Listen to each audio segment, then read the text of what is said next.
everybody do their vocal warm-ups today. Hot tea and vocal warm-ups for all the conversation. Water and coffee. Water and coffee, me too.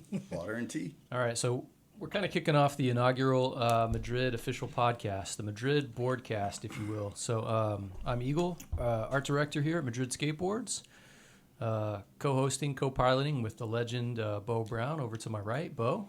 Well, I don't know if I'm a legend, but I've been around for a while. That's close enough. We've got a special guest for episode 1, the man in charge, the guy that started it all. Madrid Skateboards was founded in 1976 by Jerry Madrid. One of the most respected people in the skateboard industry, Jerry has made decks for more people and more brands than you can possibly imagine. There's a high likelihood that at some point you've ridden a Madrid-made board, even if it didn't have that name on it. Madrid has never had the flash or the marketing budget of a Vision or Santa Cruz or Powell or G&S, but managed to keep an impressive team and a loyalty following and a huge fan base. While many of the biggest brands fell out of fashion, closed down completely, or became targets of acquisition, Madrid Skateboards has kept going and stayed true to its brand ethic. Ladies and gentlemen, Jerry Madrid is our first guest on the official boardcast today. Well, thanks, Bo. Sure. It actually started before 76, All but right. that's okay. But that was official business startup. Yeah. I started making surfboards back in the 60s, and that's kind of what started it all, because I was skating and surfing at the same time. Was that 1968? 1966, 68. 66, okay. And how did you get started on the surfboards? Well, I'd been surfing for since I was 12 or 13 years old. So I was surfing with the neighbors, and we were skating. I had a skate and glide, the surf and glide skateboard with the metal wheels. Oh, Jesus. Yeah. So that started the whole thing. But I'd go down to Hobie's factory in Dana Point, and I'd be the little Grom kid that would watch those guys make surfboards. And there's a lot of legendary shapers and stuff. So I'd watch them, and I would watch the guys glass. So I kind of learned from what they're doing. I'm originally from Norwalk, but came back to Huntington Beach. So I would go to Huntington Beach's factories. Brotherhood was a factory that was here in Huntington, and they were making Russell boards and stuff. And that was all in the early 70s, late 60s, early 70s.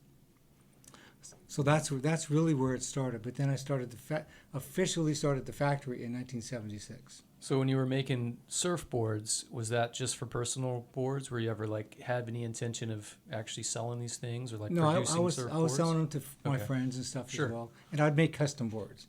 I really didn't do a production line until later on. Yeah. So my whole philosophy was, which I carried on into skateboarding, was to make custom boards for the guys that surf certain breaks and certain style of skating, surfing. So did you have any mindset at the time to make a larger kind of production run where you would actually start producing surfboards on a larger scale, or was it just custom one-offs for buddies and stuff? Initially, it was just custom one-offs. Yeah. And so 1976, you transitioned to skateboards. Well, before then, I got on. My dad said, "You're not going to make a living surfing and skateboarding, so you might want to get a real job." Yeah. And Sounds familiar. Yeah, and some of the guys that I was surfing with, they were always off. They were always able to go surfing. So they told me they were on the fire department. So I said, "Okay, I've got to look at this." So I was able to take the test for Huntington Beach and for Anaheim. So Anaheim called me first, and that was in 1975. So when I did the interview, they said, "Would you stop your business for a year while you're going through your probation?" And 1976 was when I was off probation at that point. So was the motivation for the fire department simply because you'd have a lot of downtime to surf? Exactly. Cool. Exactly.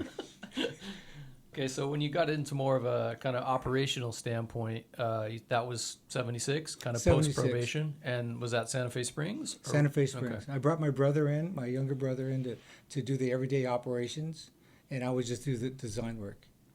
And that's kind of where it all started with that stuff. Then once I started on the fire department, I was working with a lot of guys that had a lot of knowledge, and one guy in particular who had an ability to make molds. So we made the first molds with one of the fire guys that we used. We did some stuff prior to that, but it wasn't the type of molds that I was looking for. And it was like a flat kick type board. And was that the board we looked at yesterday? Yeah, The first exactly. that was the first rocker. That was the first mold you ever produced, right? Right. Yeah. Okay. Right. The molds we did before then were just a flat kick type of board. So it was a flat plywood with one kick tail. And when did you start working for me, Bo? Oh, Jesus. 80, I think. 80, Okay, maybe so- 81. So it was we were pressing some of the flat kick boards before Bo came on. Right, right. And Yeah. Bo, did you come on as an employee or a rider first? No, That hell was- no. yeah. I came on as an amateur rider who really needed a job. Yeah. And I was pushing a lawnmower when I wasn't skating. Nice. And Jerry said, well, I can pay you probably a little less than minimum wage, but you can at least hurt yourself. Yeah. You won't be pushing a lawnmower. That's not true. Yeah, so I started there, I think it was 80, maybe 79, but I think it was 80.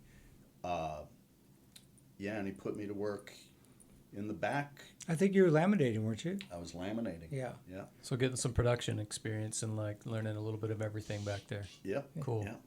Mm-hmm. And you were amateur at the time on the team. I was at Amateur the time, sponsor.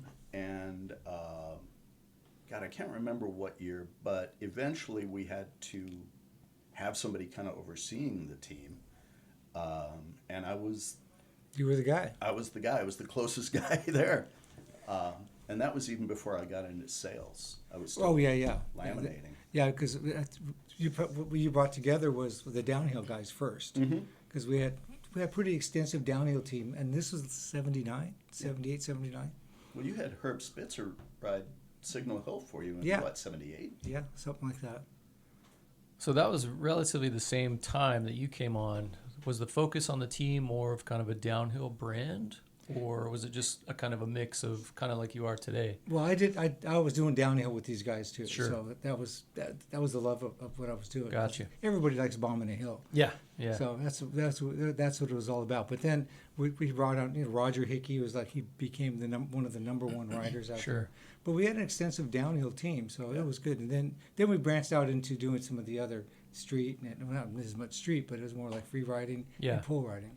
So outside of the downhill team, was Bo the first sponsored rider on Madrid? I don't think so. No. Who No. would have been first in a outside of the downhill team world? Like, Well, we had quite a few AMs. Like Yeah. Roland Cabalas rode for us, and there were a bunch of AMs that we were on the team, and we were all skating the ASPO contests, early amateur contests, and you kind of had to skate everything. yeah, I was gonna say, were you more vert or were No, you I more was- like concrete? And Pretty much everything. Just skate The everything, only yeah. thing I never did was freestyle. Sure. Thank God. right. But no, back in the day, you had to skate I everything. like it's a bad thing. Yeah, it's just a different thing. Yeah. But no, you had to skate everything. But my first love was racing. Okay. Yeah, I had riders that I would skate at Shady Acres in Long Beach. That was one of the first skate parks that I really got into.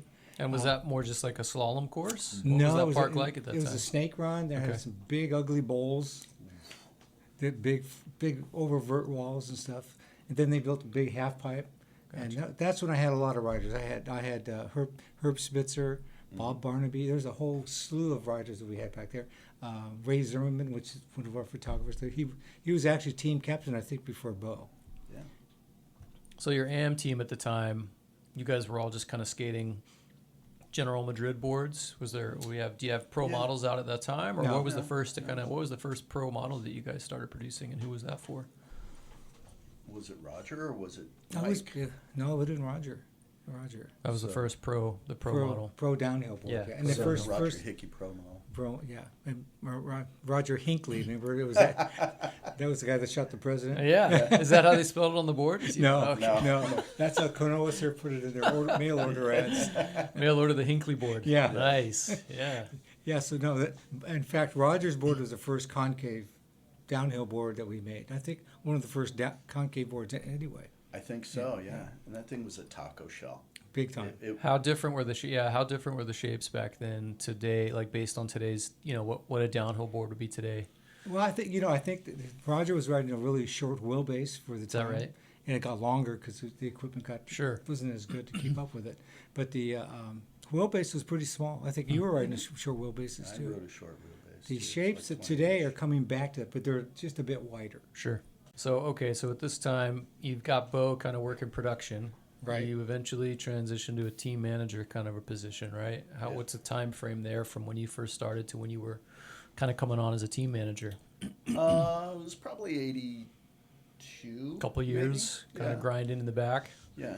And then, so were Grinding's you a out good there way of like, putting it. yeah, were you out there actively finding guys to build the team, or Yeah. how was that working? Yeah. Yeah, I mean, I was skating all the contests and skating all the spots, so I knew a lot of people. And, you know, Jerry said, let's start building up a team. So the local guys, I think Chris May was the first guy I ever put on That's the right. team. But, you know, there were local guys at the different parks that I knew. Radigi actually rode for us for a very little time before he got on Powell.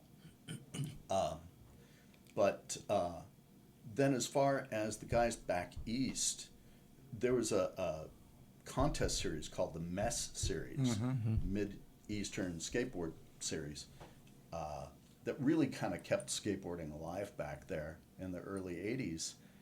And we were one of the main supporters. You know, we really believed that that's where, you know, if skateboarding was going to stay alive back there, it was going to be because of these guys. So we started supporting them with, you know, product for contests, giveaways and stickers and stuff. And you talking, this would be the era of like backyard contests when everything kind of went back Yeah, and underground? this is like right at the end of the surge through the 70s. Sure. Yeah, I think we lost the magazines. I think that's when Trans World came out. Thrasher came out in 80, 81. I think so, yeah. Yeah. So that, because the Action, Skateboarder magazine went away, turned into Action Now, and that didn't do very well. Skate parks were going away. So that was a big downturn in the industry at that point. So that's when we wanted to go ahead and still support the industry. Yeah.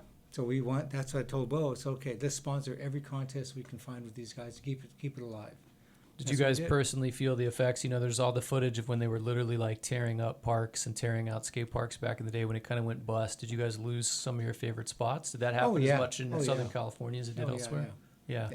The Concrete Wave was one in Anaheim that was torn apart earlier. Big O. So when you guys started getting out into Skatopia. supporting the backyard ramp kind of underground scene, were you guys getting out on the road and doing touring demos, or were you just kind of floating product? For the MESS series, primarily we were floating product because we didn't have a lot of money for gas to drive to all these And how much was spots. gas back then? Yeah, it was probably 35 cents. Yeah, 35 cents. You know, we would travel all over, you know, West Coast, but the guys back east, we really couldn't go.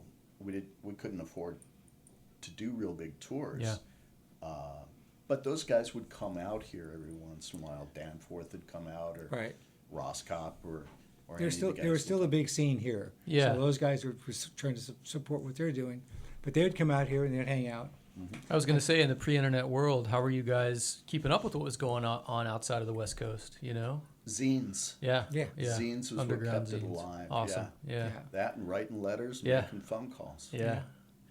It's archaic and it's caveman times. That's right. The dark ages. Because I remember in '79 I built a half pipe in my backyard, and we had a lot of guys come through there. Yeah, I was going to say, were you hosting contests on that thing? No, or just no, more it was just kind of casual hangouts Yeah, and skate yeah. sessions? Yeah.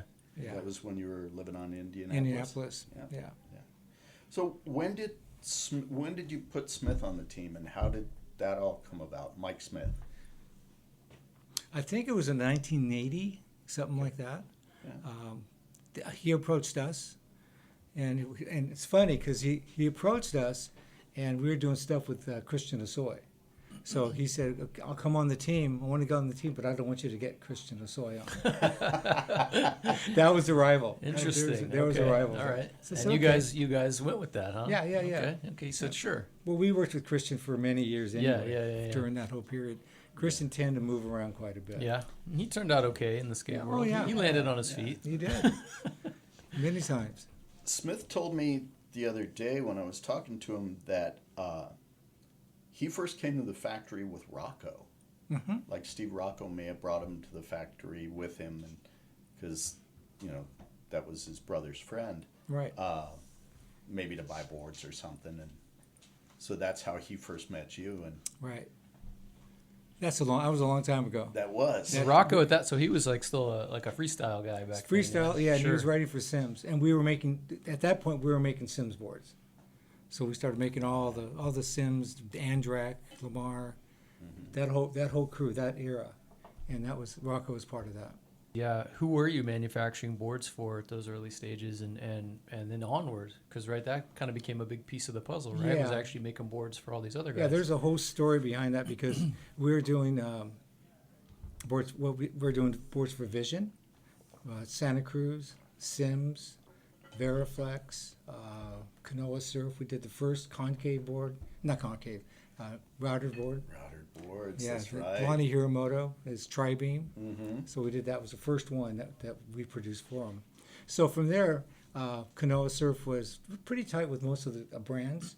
So Tom Sims talked to Tuzo from Canoa Surf and said, you got to take a look at these guys. They're making some good stuff. So that's how we got introduced to Tom Sims. And we started making the Sims boards from there. Was that sort of the primary focus of Madrid at that time? Was production for other brands and Absolutely. companies? Yeah. The riders that we were picking up were what we considered farm team riders. Sure.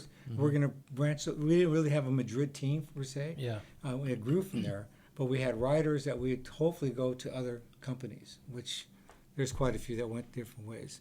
Yeah, for those that may not know, who are some of those names that a lot of people don't even realize were associated with Madrid? What was that kind of early farm team days like? Let's throw out some names. Bo's got the answers. To Yeah. those. Oh my God. It's a long list, I think.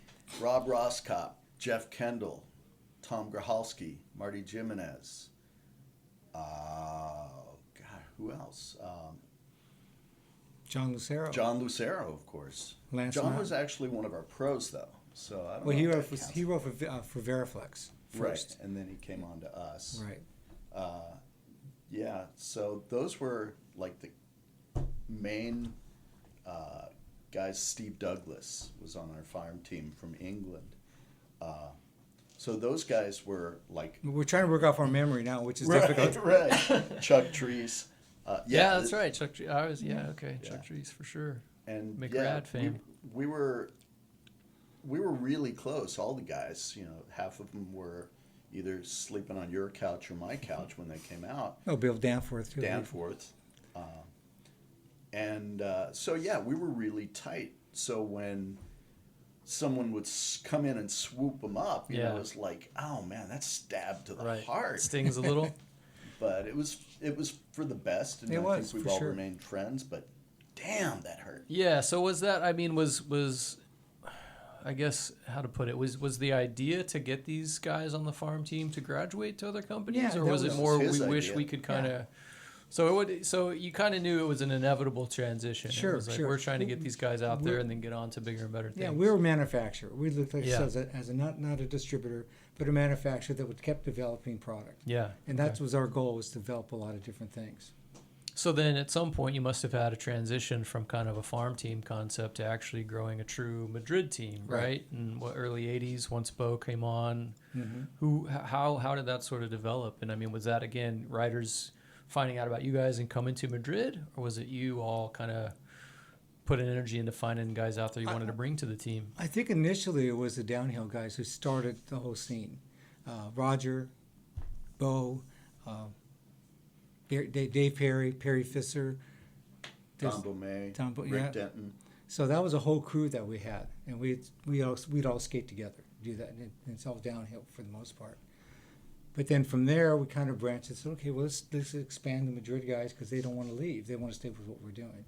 So that was cool for us. And did you have a period? You could safely assume that early to mid '80s was kind of the boom of skateboarding. So, did you have like a transition of when you kind of went from a downhill team to more of kind of an all-around kind of an all-around kind of skating style? That was probably about 83, 84.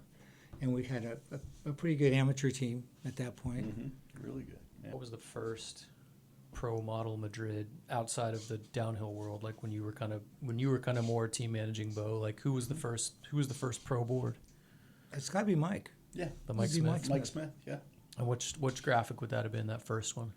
That was a dot. The dot. The dots. Yeah. The lines and dots. Lines and dots. Then it became just lines because I messed up the screen. Is that what happened? Yeah. I didn't know. It was like, I was doing man, all the screening back So then. some true trade secrets here. So it was a graphic change because of a mistake in production. Yeah. All right. Yeah, exactly. And All then right. Primo got aboard too. Primo Desiderio. Exactly. Yeah, he did.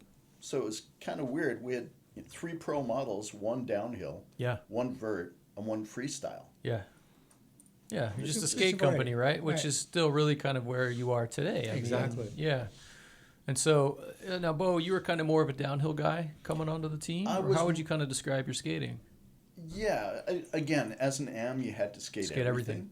But I was more known for downhill and slalom, yeah. Because I thinking was about your good board, at it. it kind of strikes me as more of kind of a standard 80s vert kind of a style shape, It right? is. Was that your input, kind of wanting something a little more at the time modern? And how did that kind of come Yeah, about? this is probably a bigger story than we have time for because this is all about Jerry. Yeah.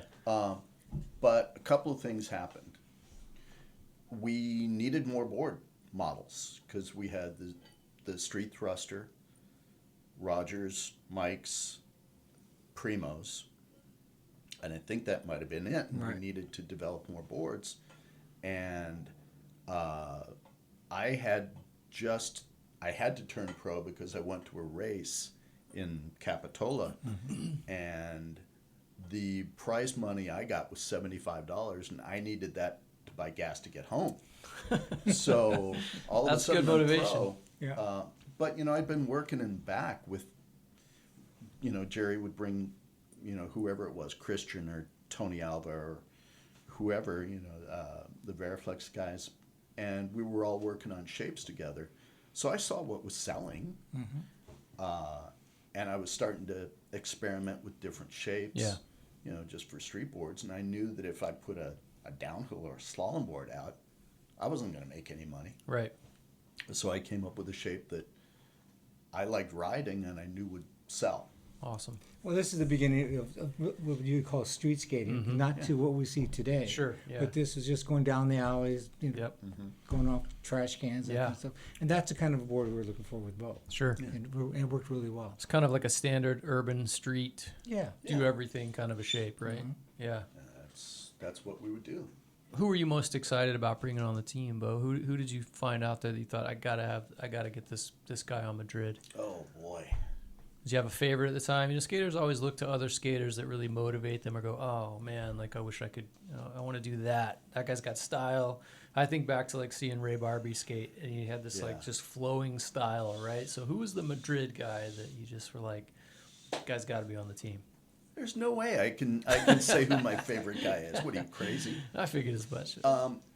Each one, I had a really good relationship with everybody on the team. Like I said, Chris May was the first guy that I ever put on the team. He was a Lakewood Skate Park local and Long Beach guy. And I'd seen him skating at contests, and he was doing pretty good, and I liked his style. So What was he skating at? What would you categorize as skating as? he was a pool skater. Cool. Yeah, I mean, like everybody, he had to do everything, but primarily pool. But God, pretty much everybody that I had influence in getting on the team had something unique about them. Whether it was like Smith, you put him on the team, but that dude has the most incredible style. He's still got these puppet hands, but he's got a real surf style. So Yes, the Smith grind is Yeah. exemplifies that. The rider that I wanted was John Lucero. I saw him at a contest in Huntington, and I talked to Bo about him before, so we knew who he is, and we made an offer, and he jumped on it. yeah, Nice.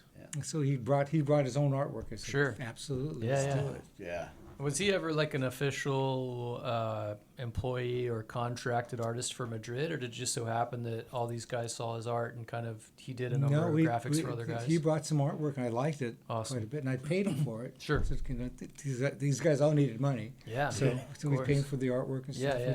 He did that with several models. Yeah.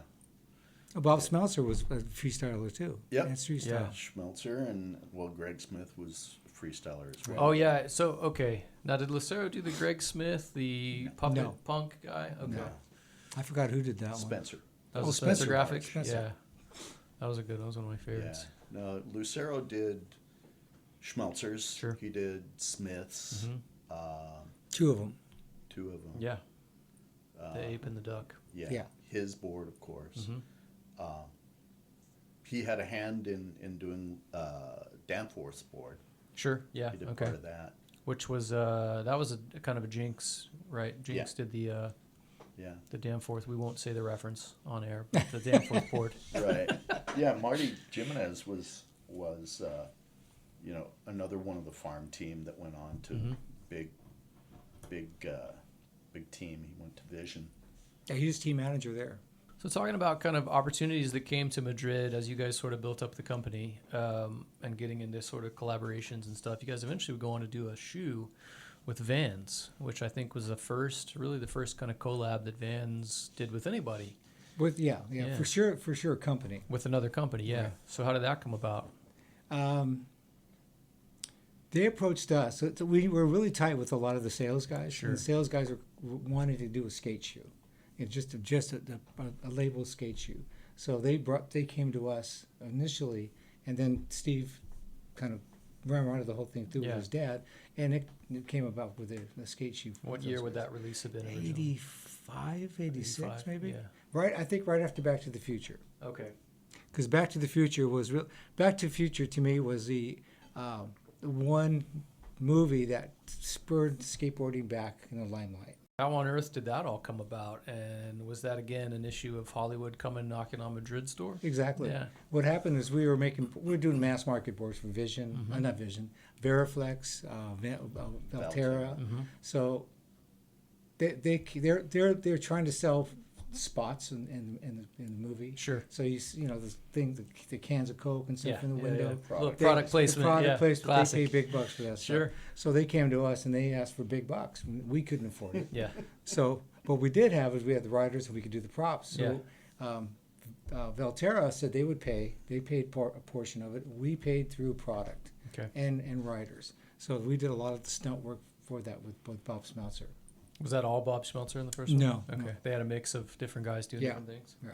And was that Valterra model already an existing model, the kind of paint splatter Marty board? No, or was they're- that made specifically they- for the they- board yeah, or they for the made- movie? I think they're trying to copy our paint splatter board. Yeah. Yeah. The explosion.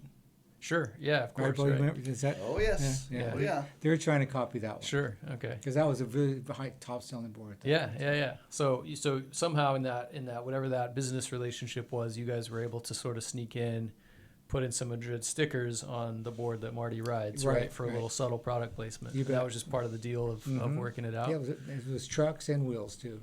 Did you find at the time that boosted sales for Madrid after that movie came out and was a massive success? Well, I think the manufacturing for sure. Yeah, yeah. Because that took it to another level. Selling more Valterras out there, probably. Yeah, and they eventually went to China. And that's Right. just the way things work. Yeah, yeah. Surely it did something. Oh, it did. Probably at It, the it, time, yeah. it brought more money back in the skate Yeah, absolutely. and more exposure.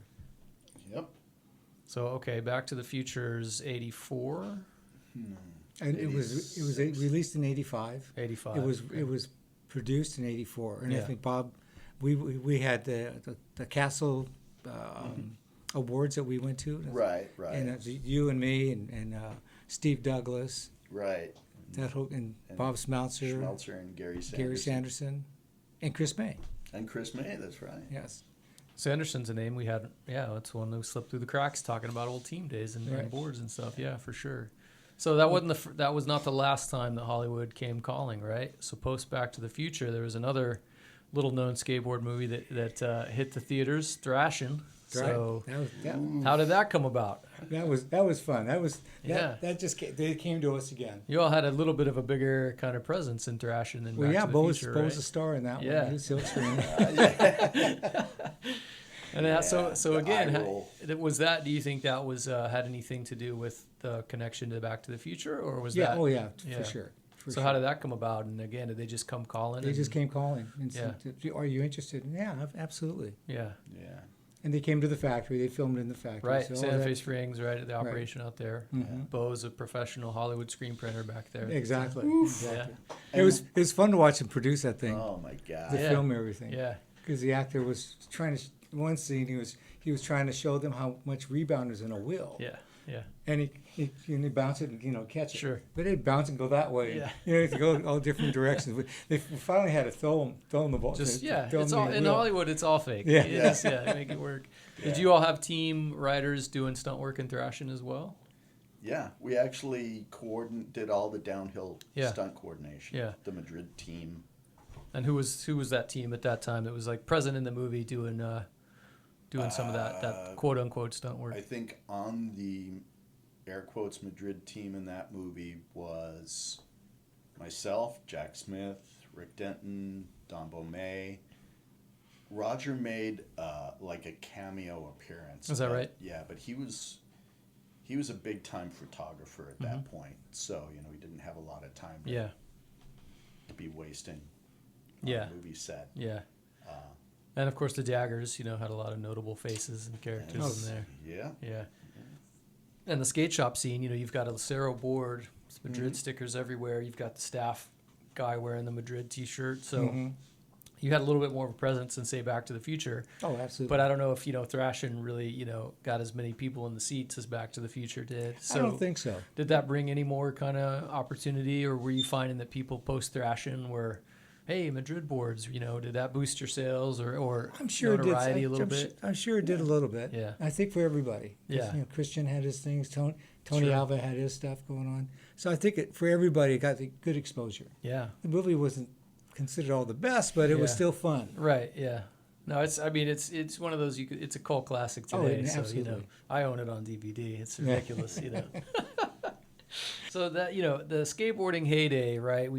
Let's say it's the 80s. There Yeah. was a time when you look at a company like your Vision Streetwear kind of guy that suddenly, what went from being one of the coolest or at least biggest companies in the world suddenly kind of went mid-tier, mass market, mainstream, and suddenly nobody really wanted to wear Vision Streetwear anymore. And I don't mean this as a way to knock on Vision, but I guess my question is, at the time, was there a point with Madrid when you guys ever had some big corporate cash guys coming in to acquire the company? Was it because you see all these companies through the 80s kind of eventually No, went mainstream or I got don't- bought I out or don't were think so. acquired? I Did don't that think ever? we had any approaches that way. Nobody coming But to back to the Vision, the way Vision came about. We were making boards for Sims in the early '80s, and Tom Sims came to me and said, "Do you want to license the brand? I want to do snowboards now." And right. I said no, but I had a friend that might be interested, and I talked to Brad Dorfman from Vision. So Brad and I talked. I said, if you take over the brand, you get their dealer base right away, and you get to slip everything right in. So that was the beginning of Vision, just growth like crazy, Sure. because they already had the dealer base. Then the industry was growing.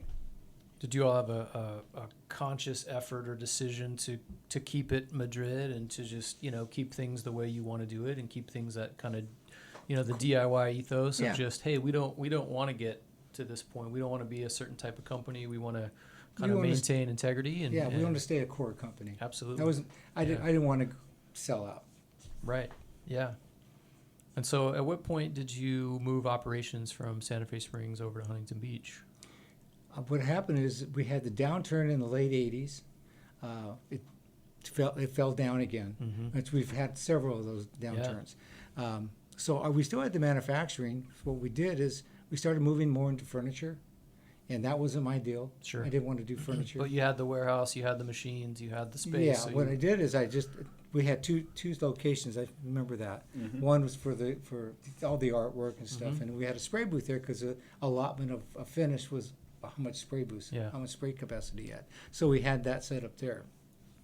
So what happened is my brother brought in a partner to do the furniture, and I took over all the marketing, all the brands, and I moved it down to Huntington Beach. And that was in 1989. 89. Yeah. Okay. And was that here? No, Or you that's guys have a the other different side of location? Huntington. Yeah, the The other side. Yeah. What were some of the over the years, especially through that era? You know, when you talk about the downturns that the skateboard industry has had, what were some of those biggest hardships to sort of those, you know, a changing industry at that time? Well, probably the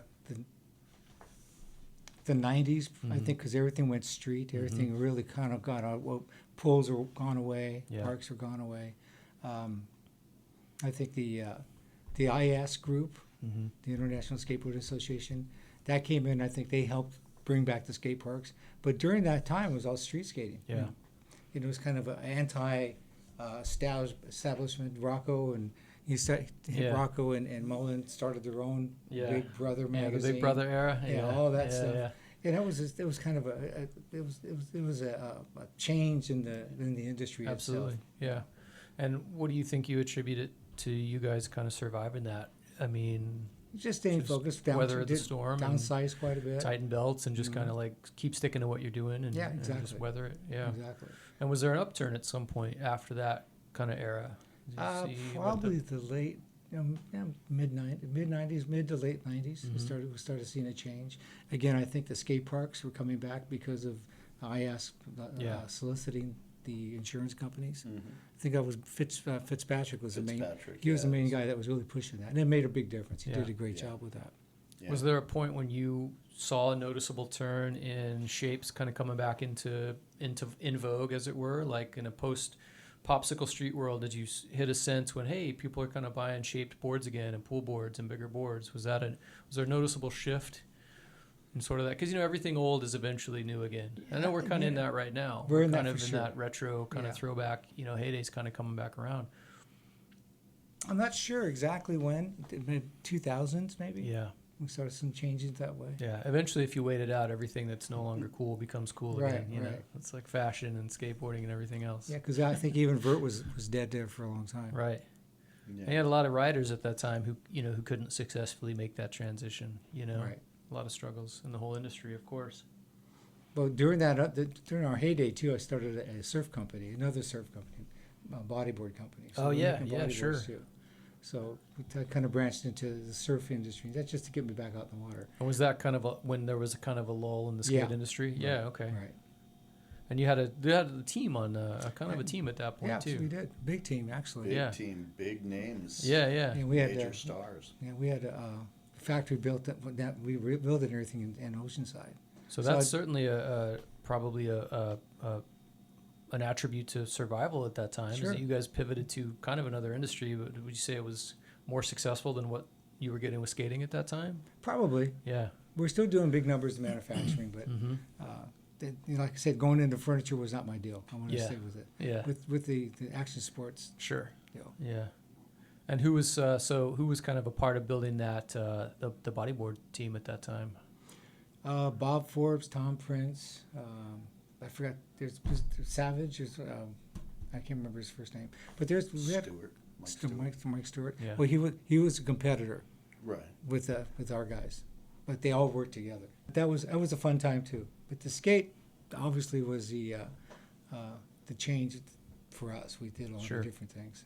Yeah, there's probably a lot of questions I have. And, you know, even though I've been, and just as full disclosure, I am no longer an employee of Madrid Skateboards at this point, at noon. But, you know, Jerry has been my big brother for 40 years now. And, you know, the Madrid family and the Madrid team has been my family. There's been a lot of people who came to the factory and have come through that are some pretty big names. Like Rick Dukeman, who was a huge Skull comedian back- Skates and yeah. Oh, Peter Rest in Dukeman was peace. his- Yeah, the Dukemans, yeah, for sure. And who were some of the other people that came through that were like wanted to be part of the factory? Or I remember part of- Jason Lee coming over and buying seconds. Yeah, I actually have an ouch story on that. Jason Lee was a Huntington guy, skating pay and play, and we used to get sponsorship tapes all the time. Sure. And this, we got some sponsorship tapes that, in retrospect, we probably should have jumped on. Jason Lee was one. Chet Thomas and Ed Templeton were the three like pay and play kids that sent us sponsor me tapes that we said, no, our team's full right now. Rejected. Yeah. Shout out Ed Templeton, by the way, for a long-time vegan in the skateboard industry. So appreciate Ed Templeton forever. We're going to do a quick interlude. So we are here with Craig Harbick of Madrid Skateboards. Craig, tell us what you do here. What is your official title? Actually, I'm a jack of all trades, so I actually do sales. That's one of my specialties, and that includes private label. I also handle all the receiving, write purchase orders, do customer service, also some production for the company. First in, last out. Is that correct? First in, last First out. one That's here, what, last one at the end of the that's day. what it says on my business card. Yes. How long have you been here at Madrid Skateboards? 12 years. 12 years. Started February 10th, 2010. To the date. You remember the day you I remember started? the date. It was like That's pretty impressive. one of the coolest interviews and best moves I made working in the skateboarding industry. Nice. Where were you coming from at that time? I actually came from Acme Skateboards, working with Jim Gray at ABC Board Supply, but we had a hiccup there where I actually went to go work for Brad for about a year, but I was always communicating with Jerry during. I've been friends for a very, very long time, since like the early 90s, and Jerry was always like, hey, you know, one day I want you to come work for me, and the timing was right. He was there, and we just started talking like behind the scenes, and he goes, just give me about a year, things are changing here, and I'll bring you on board. And when the opportunity came, He was a man of his word. He was a man of his word, absolutely. And so you said prior to that you had a stint at Vision, is that correct? I did. Yeah. That was like my first introduction to working in the skateboard industry. That was actually, remember this one too, it was fall of 1989. And then that was the first trade show I went to was at the ASR trade show in Long Beach. 89 Vision Streetwear. That was kind of the heyday, right? That was part of the heyday. That was an uptick on the skateboard industry at the time, Yeah. right? Vision was very, very big at that time. Sure. Yeah, it was huge. Now, was this pre kind of going mass market, mid-tier Vision, or were you guys still kind of considered like a core kind of a skate company? They went mass market at that point. They were selling to, you know, every skateboard shop, and they finally got themselves into some big department stores, and that was kind of in skateboarding, that back then was a no-no. I certainly remember how cool it became, how uncool it became suddenly to wear some of that stuff. When I was a kid, there was nothing cooler for me, but everything in my closet was Vision Streetwear. Yeah, it was Vision from head to toe. Yeah. Shoes Yep. and shorts and shirts and little hip sacks and the all fanny that packs, stuff. the fanny berets, packs, watches, all that stuff. And that was your start in the quote-unquote industry, was Vision? Yeah, and one of the very first people I ran into is kind of funny. The industry I was in before was the silk screening industry. When I found the job, the day that I started and I walked in, one of the very first people I met was Jim Gray. Walking down the hallway, and we just kind of clicked, and we became friends like immediately. And then I noticed one of the old, he was a general manager at the company I worked for before. I can't remember his name off the top of my head, but we just kind of looked at each other at the hallway, and he's just like, Craig? And I was like, just say Mike, and he's just like, oh my gosh. And I was like, okay, I'm probably supposed to be here. Right. So. Kismet. Yep. What brought you into, what was your interest in action sports at the time, getting into the industry? Really, I was always skating when I was younger, and then finally, I just hated that grind of that day-to-day job I didn't like, and I ended up like quitting. And believe it or not, I was watching TV, and there was Skate Escape on television, and my girlfriend's like, you should be in the skateboard industry. And literally a week later, I answered an ad in the paper, and I walked into Vision Sports, was at Vision Streetwear. Yeah. And behind the receptionist was a big laminated poster of the ramp at the Skate Escape with the Red Hot Chili Peppers. And I remember looking at it, walking out, walking back in, going, I'm getting this job. There's just no way. I'm just passing it. And then they hired me. It was a 2-hour interview, and they hired me like that day and gave me more money than I expected, and I started the next week. What was your role at Vision? What was that job that you applied for? What was the title and the role? What were you doing It was there? sales to take over a territory. It was the Northeast to take over that territory. So it was like New Jersey, Pennsylvania, New York, and Rhode Island, all that area. And to help do trade shows. And after 3 months, going to the trade shows, I was like, no, let's just do this, make it happen. And they basically promoted me after 3 months. Cool. And yeah, did you pick up production experience at Vision, or did you kind of come from a background? I know you kind of knew some screen printing stuff and some production stuff. Did that come before Vision? A little bit, not much, but mostly I knew about screening. Started screening T-shirts, and then moved on to really high-end printing with a company that was based in Santa Ana at the time. It was pre-Vision, pre-starting This was Vision. all pre-Vision, so it was working with very high-tech printing machines. And That's your background, is more in a kind of the print and production world? yeah, and that's how I Pre-sales? got that job with Vision, because I answered like a printing ad for screening, and walked in, and that was Vision, and they wanted somebody for sales, and I already had some experience in sales, so they just hired me right on the spot. It's good to be well-rounded in a sales kind of a situation where you can also speak to the product, right, and how stuff actually gets made, and Absolutely. you can navigate, logistical problems and concerns and questions with production, which I know you and I deal with here on a day-to-day basis. Yeah, we do. Yeah, especially art. Got to make sure it's right the first time. Absolutely. 12 years here at Madrid, is that correct? Yeah. Is that your longest tenure anywhere? Yeah. From a job perspective? I was with Jim Gray at ABC for 11 years. Oh, wow. So close. Yeah. That was like a really great place to work, just like working here. There's like two people I really loved working with, which was Jim Gray and with Jerry, because they gave you the latitude, the room to move around. They go, you know what you're doing. You're not the one that's just going to sit there and twiddle his thumbs. I'd be like, well, what's the next thing? What's the next thing? What's the next thing? Let's go to the next thing. So, and that kind of segues into what has kept you at Madrid this long, but that kind of answers the question, right? You have to like the people you work for. That was my experience before.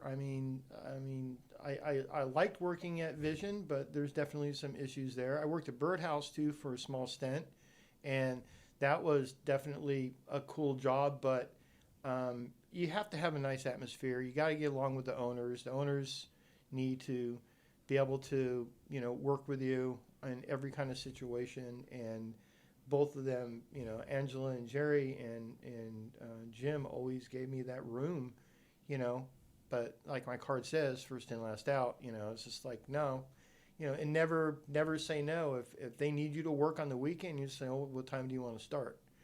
Or how late do you want to work? Proactive attitude to getting stuff done is critical. Yeah, you right? have to be like that. Totally. Otherwise, you can't really necessarily like move up the ladder. Yeah. Nothing worse than I don't know, I don't care, or I don't want to figure it out, right? You gotta we'll figure it out. I've had make it happen. I've had too many people like that come across my way. As I've learned, like, nope, I'll just take the bull by the horns. That's right. Let's just do it myself. And I know enough smart people around me where if I don't know the answer, I'll just go ask them, and I'll learn something, and we'll just get it done together. So, what's your favorite part about this industry still all this time later? It's just fun. It's creative. It's all the people, all the connections with everybody. Everybody is pretty laid back. I would say like 98% of the people that you do deal with are pretty awesome. The other 2%, that's just part of the way everything is in business. That's life, baby. That's just life, and you just got to learn how to work with both of those type of elements when you're dealing with them. But the creativity part is like the biggest, funnest part. In your I time like. here, what's been your favorite project that we've worked on, or that you've had a hand in, or that you've just been around for? Collabs. What have you been most excited about? Like all the retro stuff that we're bringing back, that's been super cool to work with. Working with Bill Danforth on his stuff, bringing that back. Working on the new release of the new collection that we're going to be showing at the upcoming SkaterCon and That's right. We'll be DesignerCon. at SkaterCon and DesignerCon, and I got to tell our listeners, you are in for a treat if you're going to make it to SkaterCon or DesignerCon this year. No, Yeah. we won't reveal fully here yet, but you'll see it on our Instagrams and our socials. We got some big stuff coming. I'd say the other part too is really just doing trade shows. Being able to identify like which show is going to fit the best. And when ASR basically went away and Agenda stepped up, we were like, Jerry and I had a really nice conversation. And he goes, "What do you think?" And I go, "You should do the show." I said, "You're in a position where we can sell a lot of product, and that show is growing. It's a very, very hip show for everybody. It's got its pulse on the industry as far as fashion, and you just name it, they're there."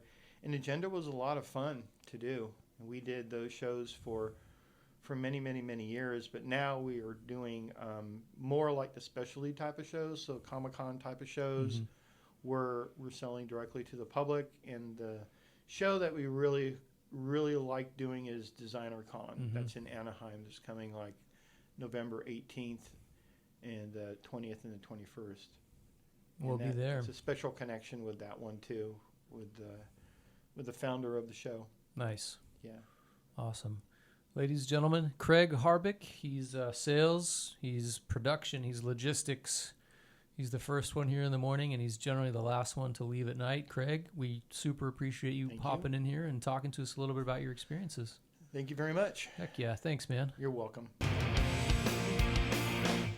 Stranger Things. How did all that happen? I mean, you guys not only have the boards, the licensed boards, but you also got massive product placement on there. It was like, another version of Back to the Future. Yeah, Hollywood comes again. Yeah. They called us, and they're interested in if we were still producing stuff from back in the day, because the writers of the Stranger Things were big fans of Back to the Future. Oh, really? Oh, yeah. So what they're looking to do is kind of match the era, and they wanted to make sure that the product that they showed in the movie or the show matched the time frame. Yeah. So Period. Correct. So You got to appreciate that attention to detail and legitimacy too. Yeah. They didn't just want to phone it in and go grab a Kmart some board shit. and slap it on the show. It's pretty cool. Yeah. So they hit us up. We sent them a catalog of stuff that we had back then and stuff that we have today, and it's basically the same things. Sure. Yeah. We just kind of reissued some of that. So they jumped on it all over it. So we had And did they pick the explosive and the Rampage? They did. They just said, "We'll take those." Yep, Yeah, exactly. That's cool.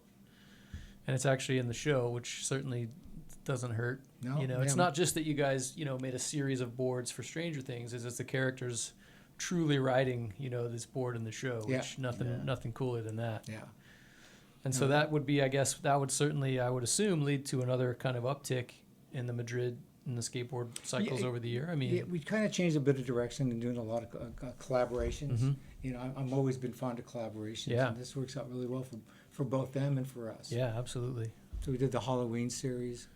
Sure. We did a few things with Disney. So there's stuff that kind of pops in. The Halloween movie, was it the 40th? Was it 40th anniversary? Or? Well, there's a new one now, right? So there's a whole new series. But I think the original was 76 or 78, maybe 78. So at that time, I guess, that was a few years back now. So you guys have dipped your toe in Hollywood land a few times. Yeah, it's fun. It was fun. It's fun going backstage and watching the scenes and stuff. Yeah, absolutely. And some of the actors from Back to the Future, those are pictures of the second one. Yeah. Those actors all the wild shapes, yeah. Yeah. And so, to that, I guess, we talk about people that have come through, and you talk about the dipping of the toes in Hollywood land. And, just this past year, we worked with an artist by the name of Tim Kerr, who's of the legendary Big Boys. If anybody keeps up with music, or a handful of listeners out there who knows the Big Boys, or any number of projects Tim's been a part of, over the years, ever since. Lifelong surf, skate, musician, artist. Certainly one of my favorite projects. Yeah, super nice guy. Too. Yeah.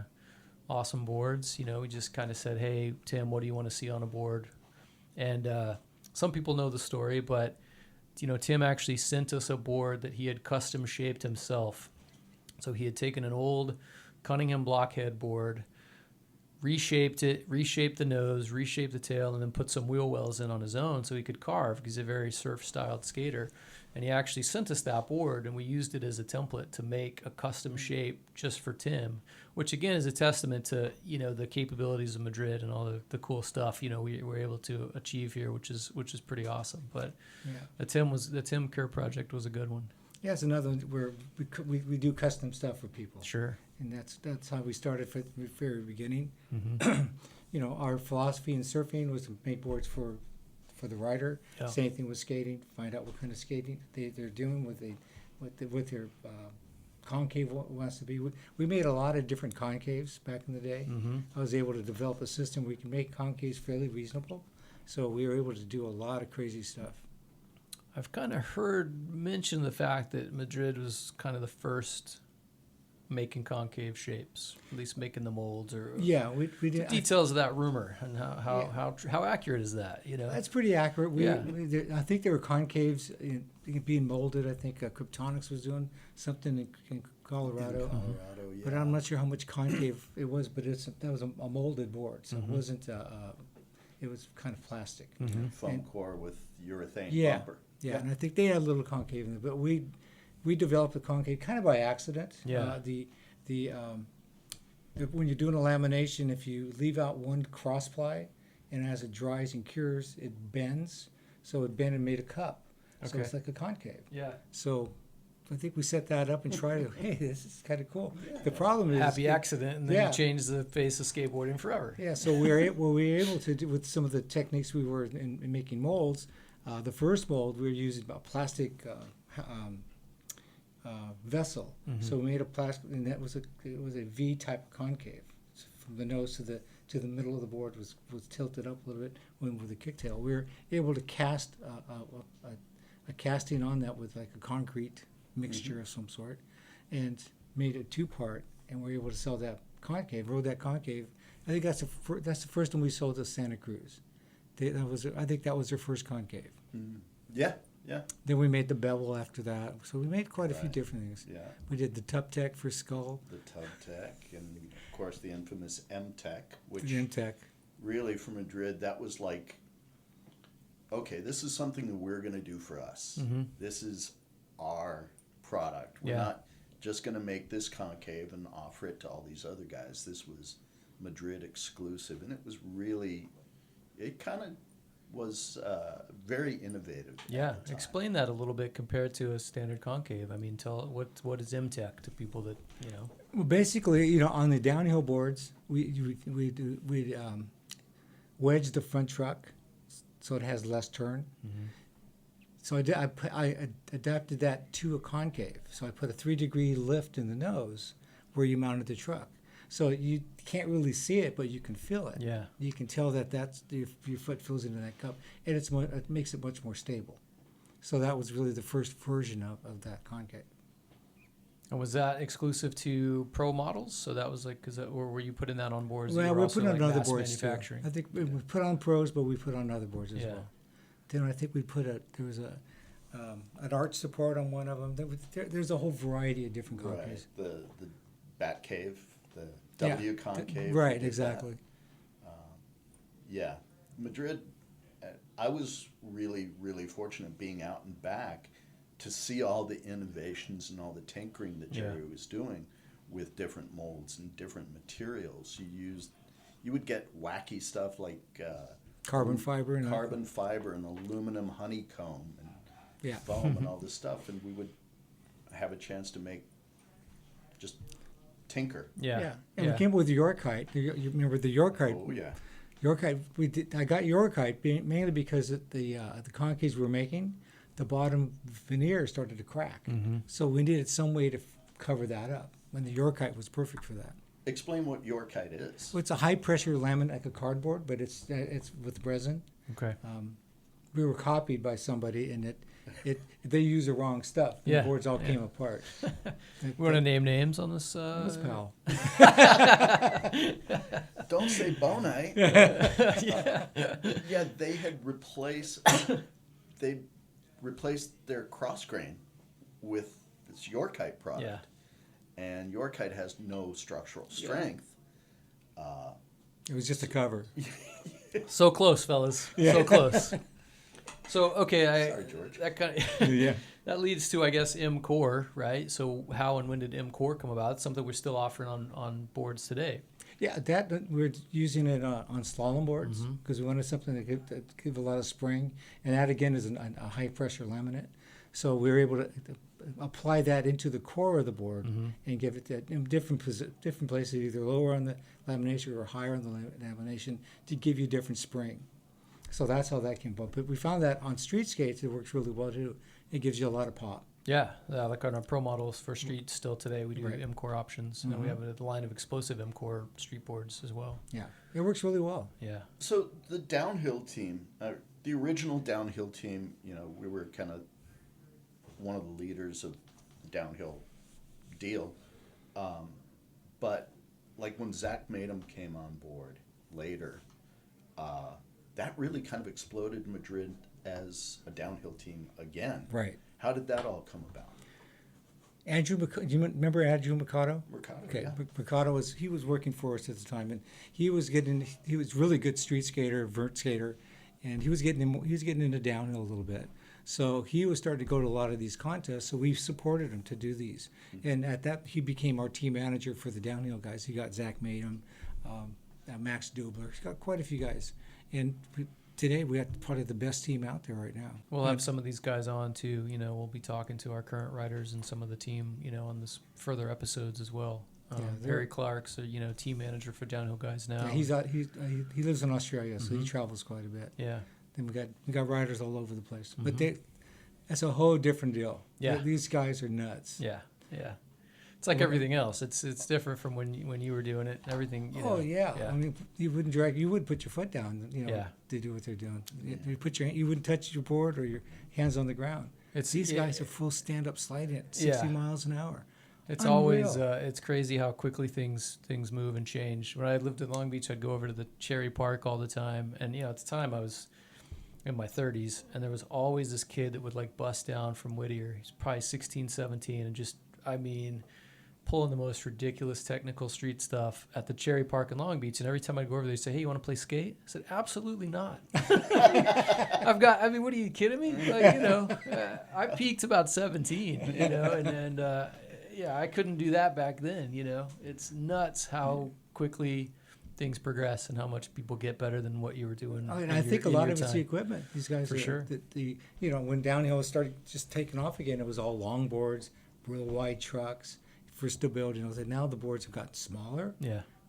The trucks have gotten narrower, and they're going still as fast as 60, 70 miles an hour. We've got models currently, on the quote unquote, performance downhill team that are, close in size and shape to a street board at this point. Yeah, everything's kind of getting, Right. shrunk smaller and smaller for the downhill kind of scene too. Right. Not only the ability's gotten better, the product's gotten better. Yeah.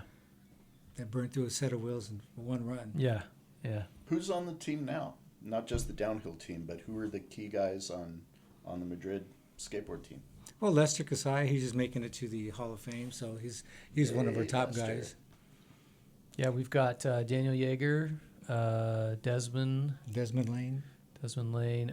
Braden is kind of AM. Is Braden an AM guy? At this Yeah, point? he's amp still. Yeah, but he's still He's coming current up. team guy. We've definitely talked and have big opportunity to continue to grow the current team, which is We're in the process of doing that now. yeah.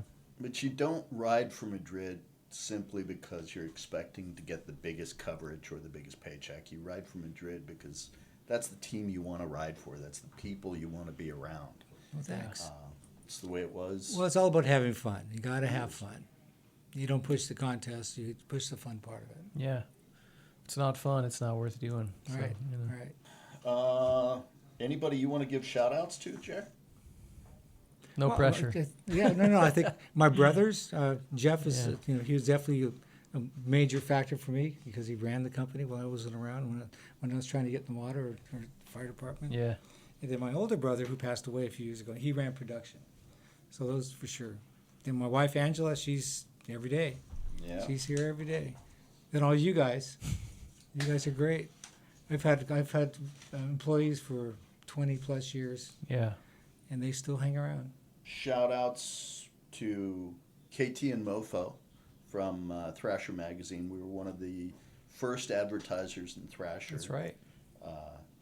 Built up quite a good bunch of relationships there. That's how we got Bryce Knights, another one of the farm team guys. Steve Van Dorn, got a shout out to Steve.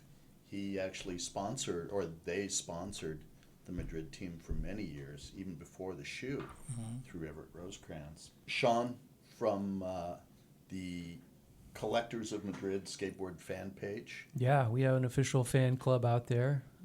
They do quite a lot for us on Facebook, and certainly good about hunting down Madrid treasures and reposting and rehyping stuff that we're trying to do, which is great. Super appreciated. Yeah. I guess the biggest shout out, besides to Jerry and to yourself, Eagle, all the team riders that have made us what Madrid Skateboards has been over the years.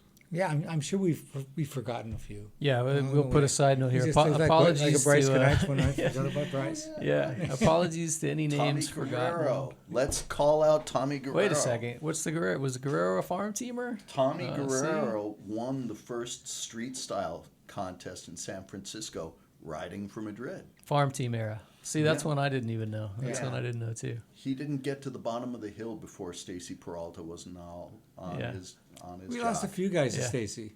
Yep. They went to a good guy though. Sure. Yeah. Yeah, that's cool. Yeah, Stacy and I are pretty good friends with all that. Good. Well, that's pretty good. I mean, look, this is the first of what we hope to be many conversations with some skateboard luminaries and just talking the history of Madrid and everything so far that this company's gotten to do and be a part of. You can obviously check out Madrid Skateboards on Instagram at Madrid Skateboards. You can check out this podcast at the Madrid Boardcast, all one word on Instagram. And I want to thank Jerry, obviously, for being here and taking us down memory lane of the history of the company. Much thanks to Bo for co-piloting this project with me, and we'll be back for hopefully many and more exciting episodes. But thanks everybody that's been listening so far. Thanks, Eagle. Thanks, Bo. Thank you.